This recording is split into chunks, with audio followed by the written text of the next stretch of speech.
Doctores, buenas tardes. Les saluda la doctora Iris Puente. Soy médico neumólogo del Hospital María Auxiliadora. El día de hoy vamos a tocar un tema muy importante, titulado como el edema agudo de pulmón en las alturas, el famoso HAPE, ¿sí? Antes de poder hablar sobre el edema agudo de pulmón en las alturas, hay que definir cómo es que se clasifican las diferentes altitudes. ¿Sí? En esta siguiente tabla vamos a ver las categorías de la definición de gran altitud y los efectos fisiológicos que esto pudiese causar. ¿Sí? Se conoce como gran altitud de una altitud de 1500 metros a 3500 sobre el nivel del mar, eh, más o menos a ese valor, ¿sí? Se dice como una gran altitud, de 3.500 a 5.500 metros sobre el nivel del mar, en donde el rango de cuadros agudos o asociados a este se ven más en este nivel. Conoce como una altitud extrema de 500 metros por encima del nivel del mar hasta 8.850 metros. Ya en esta etapa ya más o menos vemos que la función fisiológica se va deteriorando si es que no se ha dado un periodo de aclimatización, ¿sí? Se dice que altitudes por encima de estas ya no es permisible la hábitat humana.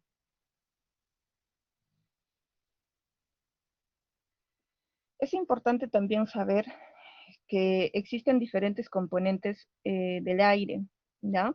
Entre estas tenemos principalmente el nitrógeno en un porcentaje de 78%, que es el valor aproximado, el oxígeno en un 21%, el argón en 0.94, el dióxido de carbono en 0.03 y otros gases que están en un valor más o menos.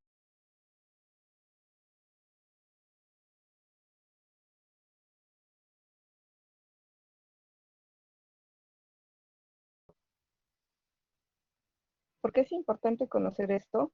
Porque hay diferentes gases que no van a perfundir a nivel de la membrana alveolo-capilar, que sí, por ejemplo, se van a quedar contenidas a nivel alveolo, como el nitrógeno, pero sí va a transfundir el oxígeno, el CO2.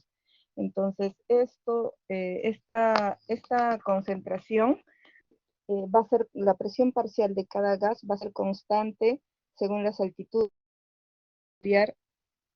lo que no es variable, perdón.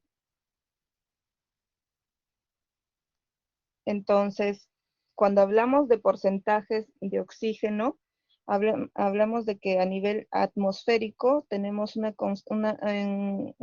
concentración de oxígeno más o menos en un 21%, y eso es constante en todas las altitudes. Eso independientemente de si estamos a nivel del mar a 0 metros, estamos en el punto más alto de altitud, como el Everest, ¿no? Como se muestra en esta siguiente imagen. Recordemos que la presión de oxígeno en el aire va a ser igual a la presión atmosférica, y esto multiplicado por 0.21, que es la constante del porcentaje de la concentración de oxígeno, ¿sí? En esta siguiente imagen también podemos ver que la presión parcial de oxígeno, que va a variar según el nivel de altitud, o sea, la presión atmosférica a la cual se encuentre, va a variar por la fórmula que hemos estado comentando. Vemos que la presión parcial de oxígeno es mayor a 0 metros sobre el nivel del mar, pero a medida que vamos teniendo un ascenso consecutivo en la altitud, vemos que esa presión parcial de oxígeno inspirado al final, entonces, no se altera porque disminuya la concentración de oxígeno en realidad, sino porque la presión parcial, la presión atmosférica tiene efecto sobre para que la presión de oxígeno inspirado al final sea la que disminuye. Entonces, en esta siguiente tabla vamos a ver los comparativos el efecto, perdón, de la altitud con su presión barométrica respectiva sobre la presión de oxígeno al final. Recordando que la concentración de oxígeno llega a ser al 21% como un aproximado. Vemos que a una altitud de 3000 metros se tiene por lo menos una presión barométrica de 522 milímetros de mercurio. Entonces, hablábamos que la presión barométrica multiplicado por el 21% nos va a dar la presión de oxígeno real en ese momento, que es 109, ¿no? Y si hacemos esta misma dinámica en los otros puntos marcados ahí como Caracas, México, Bogotá, vemos que a más altitud vamos a observar, perdón, a mayor altitud va a haber una menor presión barométrica. Esto va a tener un efecto final sobre la presión de oxígeno, ¿no? Vemos que a nivel de la Oroya decíamos que teníamos 109 de presión parcial de oxígeno, diferente de Caracas que se encuentra a 1000 metros y en esta es mayor, ¿no? A 141. Hay que recordar también que existe una caída de la presión, al final para que tengamos la presión parcial de oxígeno a nivel alveolar, esta va a pasar por diferentes caídas. Entonces, la modificación de la presión parcial de oxígeno va a tener como primer efecto la altitud sobre el nivel del mar, ya lo hemos visto. Entonces, la presión barométrica multiplicada por según la altitud multiplicada por la FiO2, que es el 21%, eso nos va a dar finalmente la presión de oxígeno a nivel ambiental. Esa sería la primera caída de oxígeno que vemos en el transcurso del proceso de la cascada de caída del oxígeno cuando tratamos de calcularla a nivel alveolar. Entonces, una segunda caída se ve con el efecto del vapor de agua a nivel de la vía aérea. Entonces, se conoce que la presión de oxígeno en la vía aérea superior se calcula de la siguiente manera. La presión atmosférica menos la presión de vapor de agua, todo eso multiplicado por la FiO2, nos va a dar finalmente la disminución de la concentración de la presión parcial de oxígeno que se va a dar en la vía aérea superior. Esta es conocido como la presión inspirada de oxígeno, ¿no? La presión atmosférica menos la presión de vapor de agua sobre multiplicado por el FiO2 va a dar esa presión inspiratoria de oxígeno. Entonces, si hacemos ese cálculo, veremos que a nivel del mar a 0 metros, con una presión atmosférica de 760 milímetros de mercurio, vamos a tener multiplicando, ¿no? 760 por el 21% nos va a dar 159. Si hacemos el cálculo a nivel de la vía aérea superior, vemos que de 159 pasa a 150. Entonces, ¿cómo era el cálculo? De la siguiente manera, la presión barométrica menos la presión de vapor de agua, que por lo general es 40, todo eso multiplicado por la constante que es 0.21, nos va a dar la presión inspirada de oxígeno final. Si hacemos este mismo ejercicio en otros puntos, por ejemplo en La Paz, a 3000 metros sobre el nivel del mar, con una presión atmosférica de 520, vamos a tener que como resultado una presión de oxígeno a nivel de ambiente de 109, pero a nivel de la vía aérea superior, vemos que esto cae hasta 99, diferente, por ejemplo, del nivel del mar, que era de 150, ¿no? Y si hacemos este otro cálculo, por ejemplo, en Bogotá o comparado con el Everest, esta presión parcial de oxígeno en la vía aérea superior es mucho menor. Vemos que en el Everest, a 8.884 metros, con una presión atmosférica de 252 milímetros de tener finalmente una presión de oxígeno en la vía aérea superior de 43, mucho menor comparado a nivel del mar.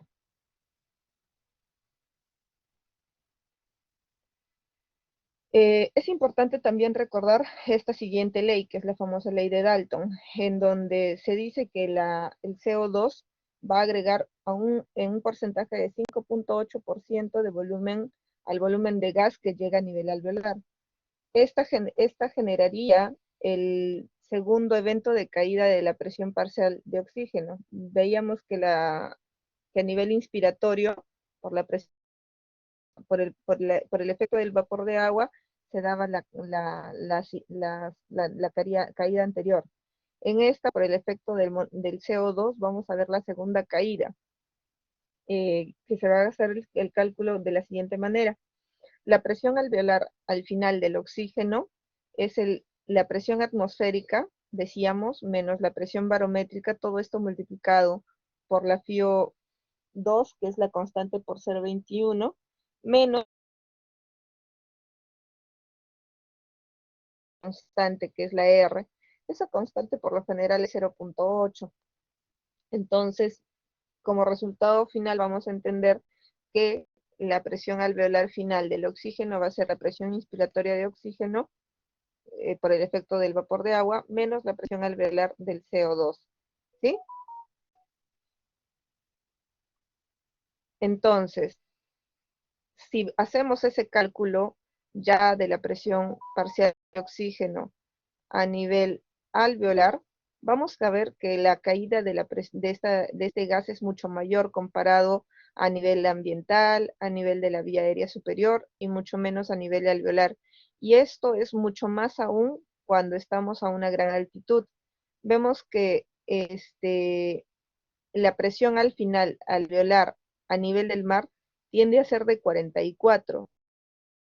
Comparamos con la presión alveolar a nivel del Everest, este viene a ser 15. Vemos que esas variaciones son muy abismales y sí tienen efectos significativos a nivel fisiológico en los pacientes. Tenemos un tercer efecto que se da a nivel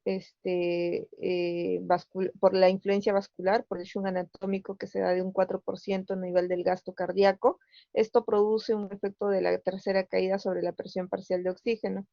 Entonces, vemos que la presión alveolar del oxígeno es de 109 y la de CO2 es de 40. Vemos que a nivel capilar, a nivel de, ya a nivel, antes de que pase en contacto con el alveolo, veíamos que la presión venosa de oxígeno era de 75. Cuando llega a hacer contacto el intercambio gaseoso a nivel de la membrana alveolo-capilar, esto llega a ser a 109, y cuando pasa a nivel de a nivel arterial, esto llega a ser a 99 al final. Entonces, vemos otra vez que la presión de oxígeno, la presión parcial de oxígeno va a ir disminuyendo según el nivel de altitud, pero también va a ir cayendo según el sitio en donde se le calcule, diferente a nivel ambiental, diferente a nivel alveolar y diferente por el efecto del shunt anatómico del cual estuvimos hablando hace un momento. Recordemos también que existen valores normales de la presión parcial de oxígeno y del CO2 que debemos tener en consideración. Entonces, a nivel del mar se dice que la presión parcial de oxígeno es de 95, del CO2 es de 40, y estas van a variar según la altitud a la que se encuentren, ¿sí? Ahora, una vez teniendo en cuenta el efecto de la altitud sobre el oxígeno, vemos que más o menos a partir de los 1500 metros sobre el nivel del mar van a existir cambios fisiológicos y en ciertas ocasiones producir ciertas patologías. pero definitivamente por encima de los 2.500 metros sobre el nivel del mar, todo ser humano ya es susceptible de presentar cuadros como el famoso soroche, ¿no? O el mal de montaña agudo. Y todo esto asociado a la altitud. Vemos que los 2.500 metros sobre el nivel del mar son determinantes para el efecto ya de las patologías secundarias al nivel de la altitud. Entonces, ¿qué es el mal de montaña agudo? Es el cuadro caracterizado por dolor de cabeza y uno de los siguientes síntomas asociados: anorexia, náuseas, la falta de aire, el malestar y la alteración del sueño. Se dice que esta se puede presentar dentro de las 6 a 12 horas después del ascenso por encima de los 2.500 metros sobre el nivel. La incidencia de este cuadro se da entre 10 a 25% de personas no aclimatizadas, y existen diferentes factores de riesgos asociados a este cuadro. Por ejemplo, aquel paciente de edad va a tener menor tolerancia y menor capacidad de respuesta y aclimatización a ello, entonces va a tener más riesgo de presentar este cuadro.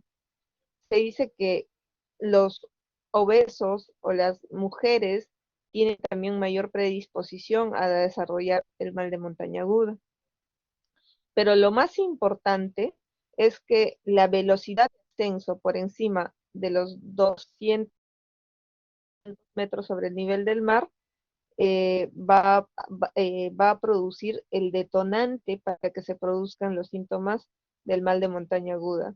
Y si este paciente ha tenido una historia previa, ya en viajes previos a altitudes superiores de donde habita, va a presentar mayor riesgo de hacer un evento más serio comparado a los previos, o la probabilidad de tener este cuadro es mayor también, ¿sí? Entonces, la neumonía aguda asociada, el edema agudo de pulmón asociada a la altitud se caracteriza definitivamente por la pérdida de la resistencia a la presencia de disnea, tos seca con el esfuerzo, y esto va progresando hasta una disnea de reposo. Ya al examen pudiésemos encontrar presencia de estertor, hipnosis a nivel distal, a nivel de labios. Incluso la tos tiende a presentarse con un esputo espumoso de color rosado, y esto nos tiene que llamar la atención para pensar en un cuadro de edema pulmonar asociado a la altitud. Este se ha visto que pudiese desarrollarse 2 días o más después de la exposición superiores por encima de los 3.000 metros sobre el nivel del mar. Esto es menos frecuente si se da entre los 2.500 a 3.000 metros. Por lo general, por encima de los 2.500 metros, se da con mayor frecuencia el mal de montaña aguda, que se caracteriza por los síntomas que hablábamos, ¿no? La cefalea, el malestar, y etcétera. Pero netamente el cuadro de edema agudo de pulmón se ha visto con mayor frecuencia a una altitud por encima de los 3.000 metros sobre el nivel del mar. Entonces, en esta siguiente tabla es una tabla resumen acerca de los procesos más significativos que se pueden asociar al mal de montaña aguda, perdón, a la altitud. Entre ellas, el mal de montaña aguda, tenemos el edema cerebral asociado a gran altitud y el edema pulmonar asociado a gran altitud, ¿sí?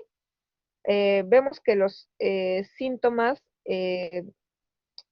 van mostrándose como lo hemos mencionado, y nos vamos a enfocar netamente en edema agudo de pulmón, aunque para que alguien presente edema agudo de pulmón, primero debe haber estado haciendo un mal de montaña agudo. Ahora, ¿qué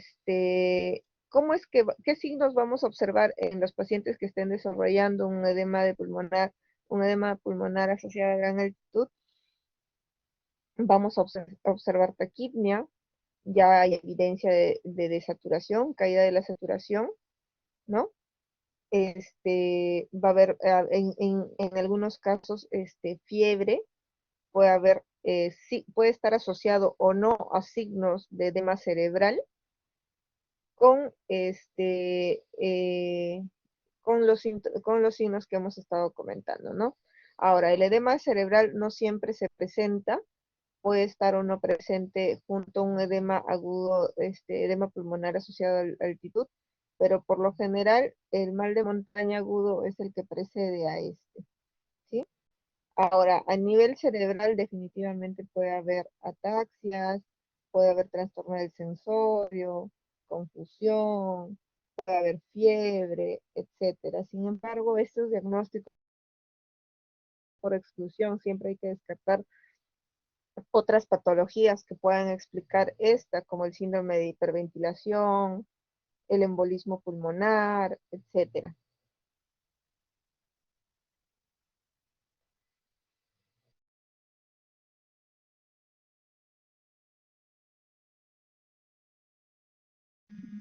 Se dice que existe más riesgo cuando hay un ascenso rápido y este se da por encima de los 3.000 metros sobre el nivel del mar, ¿no? La incidencia, otra vez, se va a dar de la siguiente manera. En un 0.2% si estos ascienden a 4.500 metros en 4 días. Si este aumenta a un 2%, se ascienden a 5.500 metros. ¿Por qué mencionan estos niveles de altitud? Recuerden que el riesgo es mayor si es en menor tiempo el ascenso y también el nivel de altitud. Entonces vemos que mientras más nivel de altitud hay, en menos días, vamos, considerando un ascenso rápido, vemos que la incidencia va a ir incrementándose, ¿no? Llega entre un 6 a 15% si es que estos ascensos se consiguen en 1 a 2 días de para ese tipo de pacientes, ¿no? Ahora, si este paciente en escalonamientos previos ya presentó un antecedente de edema de pulmón asociado a gran altitud, definitivamente el riesgo va a ser mayor en este segundo ascenso. Se dice que la recurrencia se da más o menos en un 60% entre las personas que ya ascienden a 4.500 2 días. La mortalidad asociada a a esta enfermedad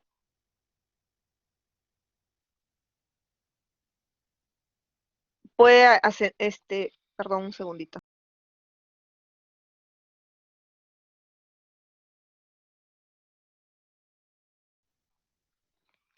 Se dice que la mortalidad asociada en estas personas que no reciben tratamiento, o sea, el edema agudo de pulmón asociado a gran altitud, puede llegar al 50% si es que no se trata de manera oportuna y si es que no se identifica. Entonces, ¿qué es lo que se va a dar? Se va a dar un edema pulmonar de tipo no cardiogénico, en donde hay una vasoconstricción pulmonar significativa secundaria a la hipoxia exagerada que se está produciendo, y esto va a generar incremento de la presión de la arteria pulmonar y incremento de la presión capilar. Entonces, esto va a producir una hemorragia a nivel de la membrana alveolo capilar, produciendo trasudado, ¿no? Y esto es de tipo no inflamatorio. Este, y esto al final se va a representar, en donde si vemos una placa en estos pacientes en donde ha habido una fuga capilar, se va a ver todo con infiltrados alveolares, en alas de mariposa, ¿no? Entonces, eh, recordemos que el medio ambiente a grandes altitudes va a tener diferentes efectos. Efectos sobre la caída de la presión parcial de oxígeno, sobre la cascada de esta. Ya vimos que hay 3 eventos importantes para la caída de esta presión parcial de oxígeno en esta cascada, ¿no? por intervención del efecto de la presión del vapor de agua. El segundo era, recordemos, por el efecto del CO2, y el tercero por el shunt que se produce, ¿no? También debemos recordar que a nivel de mayores altitudes va a haber menor humedad. Entonces, al tener menor humedad, el paciente tiene más riesgo de deshidratación en esos niveles de altitud exagerado. También recordemos que hay menor temperatura y esto expone a los pacientes a tener un cuadro de hipotermia, ¿no? Recordemos que también al estar a gran altitud vamos a tener mayor exposición a rayos ultravioletas que va a producir diferentes tipos de quemaduras y entre ellas las más importantes es la queratitis.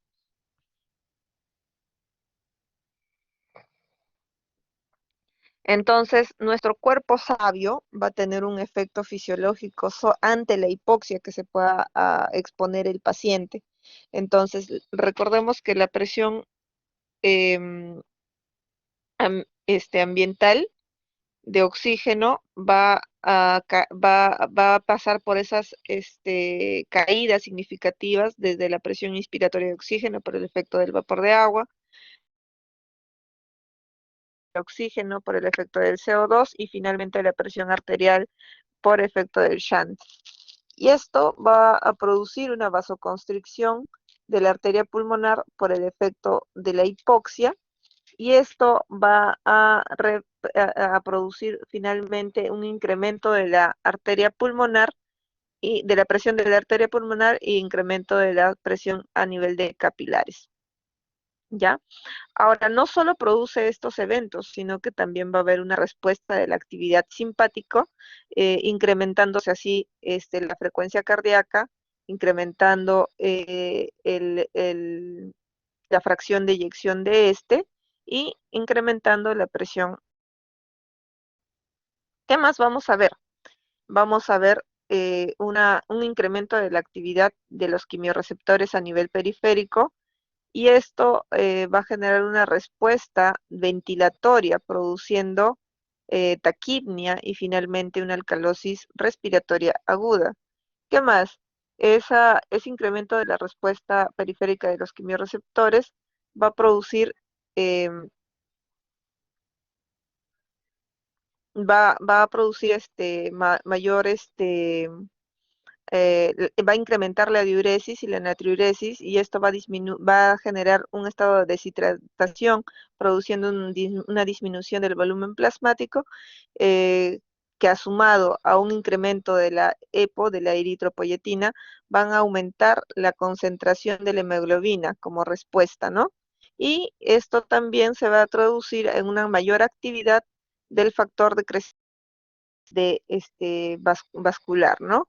Esto produciendo al final una angiogénesis y una mayor permeabilidad vascular. Y todo esto es lo que va a producir finalmente los síntomas de respuesta ante la hipoxia.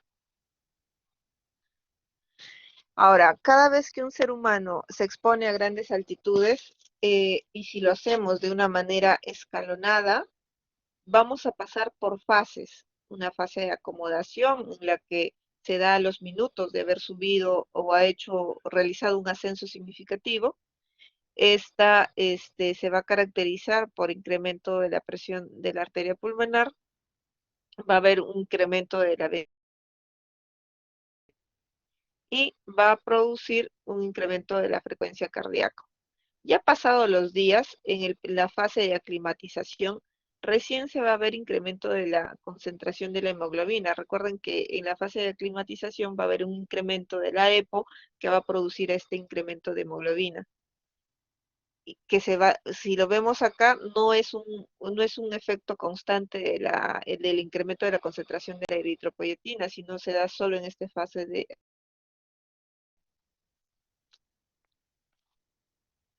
Por otro lado, vemos que persiste el tema de la presión de la arteria pulmonar incrementada, así como cierta compensación de la frecuencia respiratoria del componente ventilatorio y el componente cardíaco es el que se compensa en esta etapa. Y ya en el periodo de adaptación vemos que la concentración de hemoglobina ya tiende a ser constante. Una vez que ha incrementado, la presión de la arteria pulmonar sigue siendo elevada y el tema ventilatorio puede incrementarse. Entonces, vemos que el mal de montaña agudo puede concentrar puede generar un edema pulmonar asociado a esta o el edema cerebral, y todo secundario a una hipoxia hipovárica. Existen factores de riesgo, hablábamos acerca de los desencadenantes para poder generar un cuadro de edema de pulmón asociado a altitud. Entre ellos tenemos los que están de bajo riesgo, que son aquellas personas que hacen un ascenso lento, que van menor a 500 metros por día, ya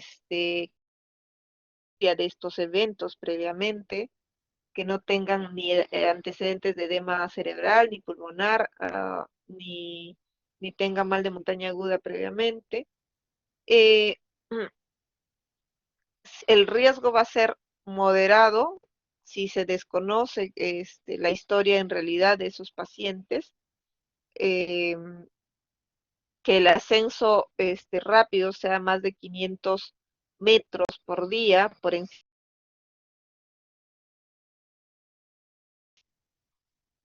Y definitivamente el riesgo es mayor si este ascenso se consigue más de 500 metros por día con altitudes por encima de los 4.000 metros sobre el nivel del mar. Ahora, si tiene definitivamente antecedentes de estos eventos, el riesgo va a ser mucho mayor comparado a alguien que no lo ha tenido, ¿no?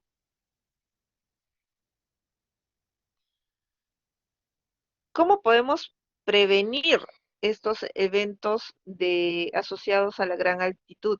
Definitivamente, el periodo de aclimatización con el ascenso lento va a permitir que el paciente o la persona logre adaptarse a hacer las respuestas fisiológicas a esos niveles de altitud.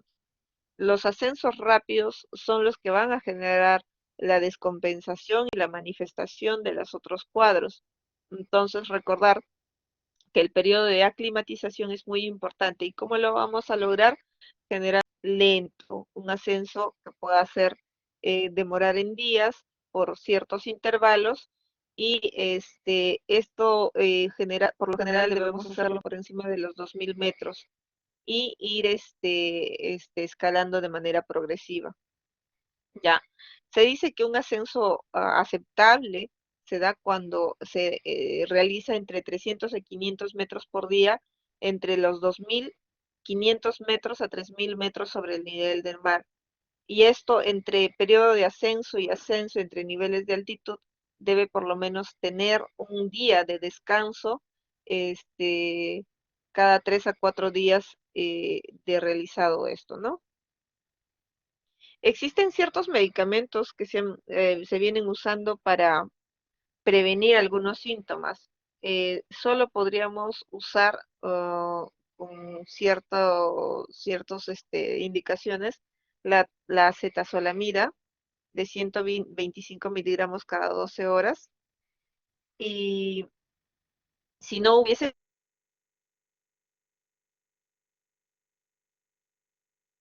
clases, claro, ¿no?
Ok, como iba diciendo, en los cuadros de mayor riesgo se puede incluso usar de manera más frecuente la acetazolamida de 250 miligramos 2 hasta 3 veces por día. Incluso en algunos casos se ha visto el uso de, de la dexametasona de 4 miligramos 3 veces al día, si es que no ha sido aceptable la acetazolamida o no está fuera contraindicada. ¿Sí? Existen otros medicamentos como el nifedipino que puedan prevenir el edema agudo del pulmón.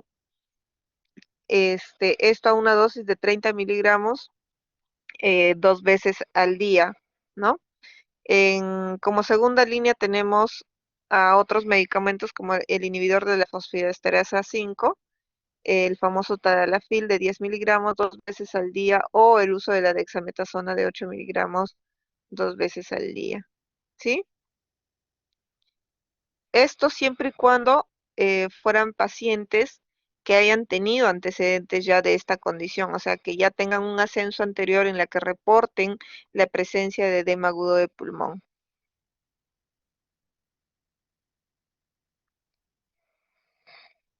Ahora, en esta siguiente diapositiva vamos a ver el resumen del tratamiento de aquel paciente que presente edema agudo de pulmón.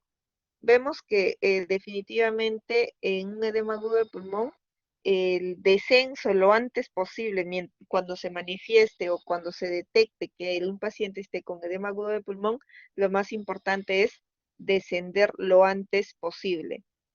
Seguido, debemos dar medidas de soporte como la administración del oxígeno, ¿no?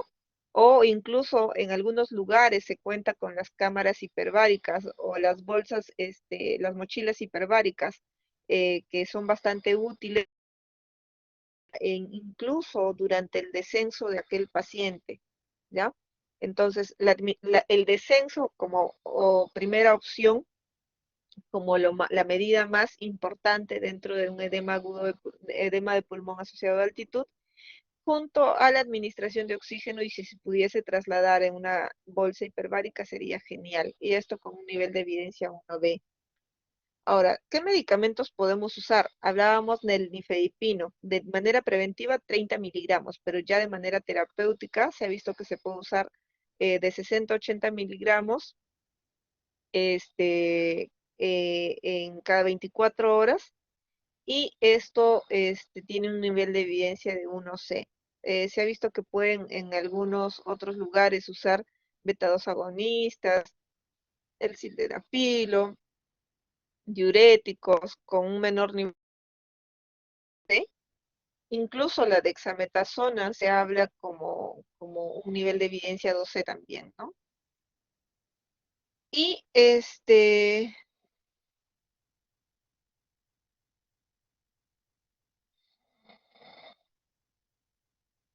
definitivamente recordar que el tratamiento inicial y primordial para aquellos pacientes que estén padeciendo y presentando un cuadro de edema agudo de edema pulmonar asociado a gran altitud es el descenso, ¿no?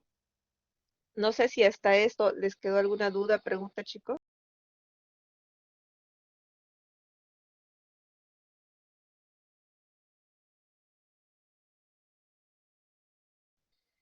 Sí, Saraí. Sí, doctora, buenas tardes. Tengo una consulta.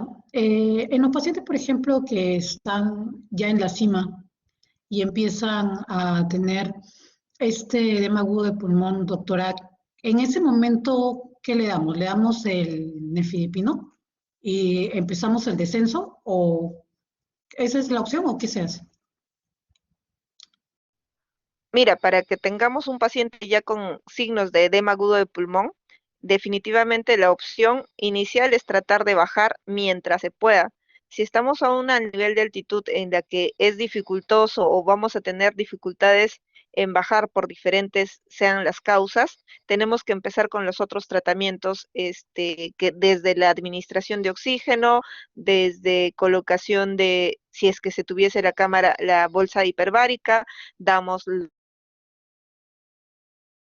corticoide, definitivamente, a pesar de que esto tenga nivel de evidencia C, también lo administramos, ¿no? A la cabeza el descenso mientras sea posible. Ahora hay situaciones en las que están en zonas muy agrestes que va a dificultar el descenso pronto de este paciente, en donde ya tenemos que ir instaurando otras medidas que tuviésemos a la mano, ¿no? ¿Alguna otra duda, pregunta, chicos? Sí, doctora. ¿Y cuánto tiempo, doctora, tendría que demorarse en el descenso? Supongamos que, por ejemplo, hay algunas montañas donde el ascenso y el descenso podrían durar de 6 a 7 horas. Y algunas veces los caminos son bloqueados, además, con el peso, para que el peso del ascenso no sea muy complicado, no se lleva mucha carga, más que alimento, comida y ropa. Entonces, doctora, si necesitaríamos, si no tuviéramos la posibilidad de llevar un balón de oxígeno, ¿el medicamento a elección serían los glucocorticoides?